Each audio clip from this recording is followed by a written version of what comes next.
Hi, my name is Diana and I am the audience. Hi, my name is Joana Lopez, and my speech is called Sacrifices of Being a Single Parent. At 5 a.m., wake up and get ready for work.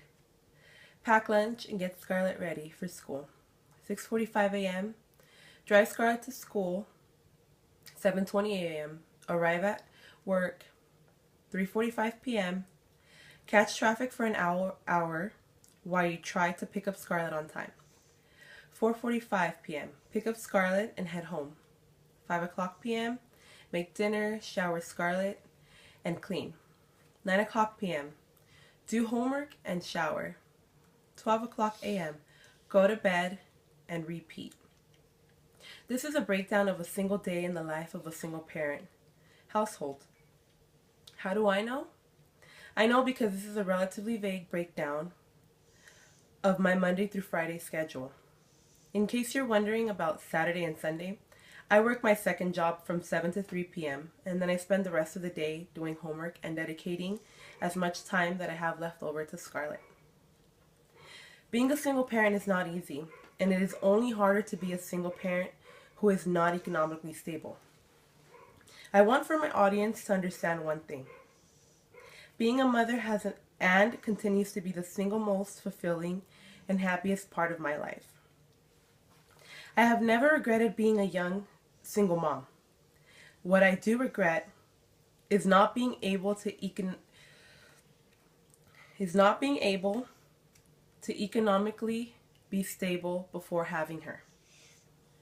Because I have firsthand experience of how it is to raise a child under an economically unideal circumstance, explaining why I believe it is ideal to wait and have children only after one has achieved financial stability is well within my scope of knowledge.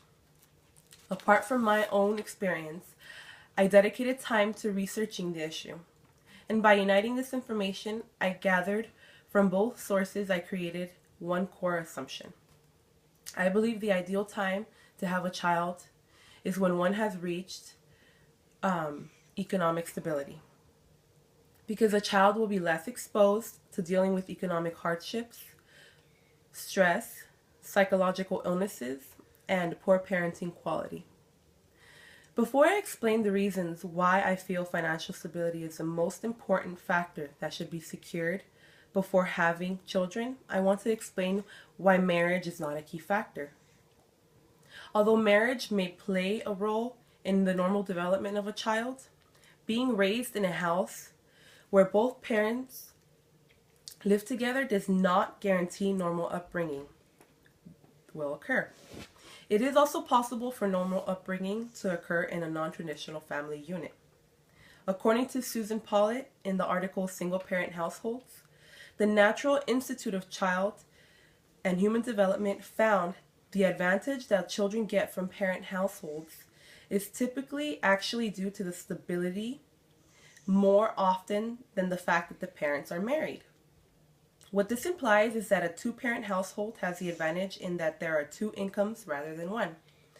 The consequences of not being economically stable affects a child in all aspects of life. According to Ray Amato in the journal Marriage and Child Wellbeing, most children growing up in an economically disadvantaged home find it difficult to afford books, computers, and pay for lessons that would increase their chances of succeeding in school. The consequences are evident in the statistics provided by Sarah McLanahan. In the consequences of single motherhood, McLanahan states that children growing up in a disadvantaged single-parent household are twice as likely to drop out of high school, 2.5 times more likely to become teen mothers, and 1.4 times more likely to skip school or work. Economic hardships create stress for children. This occurs because economically unstable families tend to move more frequently when seeking less expensive homes.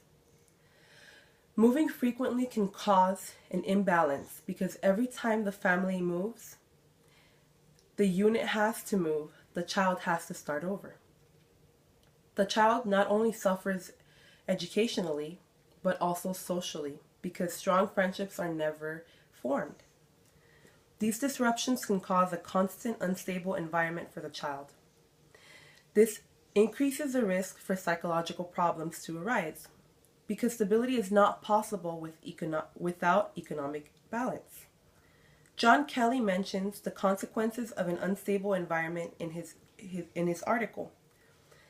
Does single parenting affect children, by stating that those children are twice as likely to suffer from a psychiatric illness and substance abuse problems.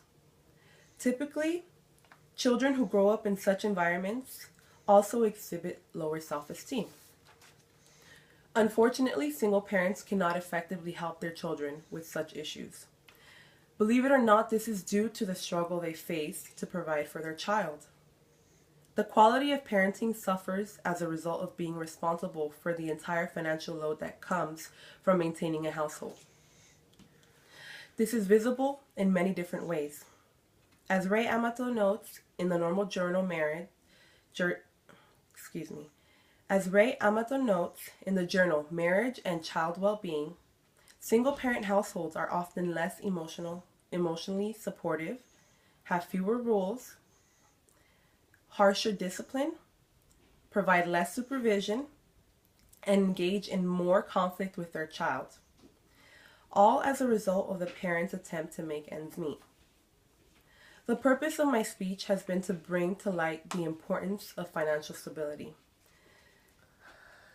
and the role it plays in relation to raising a child.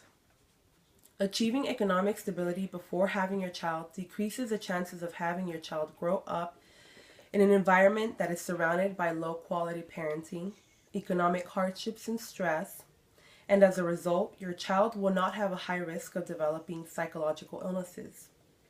By taking you into my own personal life and showing you how hard it is for me to accomplish a task that will hopefully someday end my economic instability, I hope you understand that such troubles can be avoided. The guilt I feel from not giving my daughter the time she deserves fills me with sadness. And I would hate for my fellow peers to feel such sorrow. Skylar, come here. Come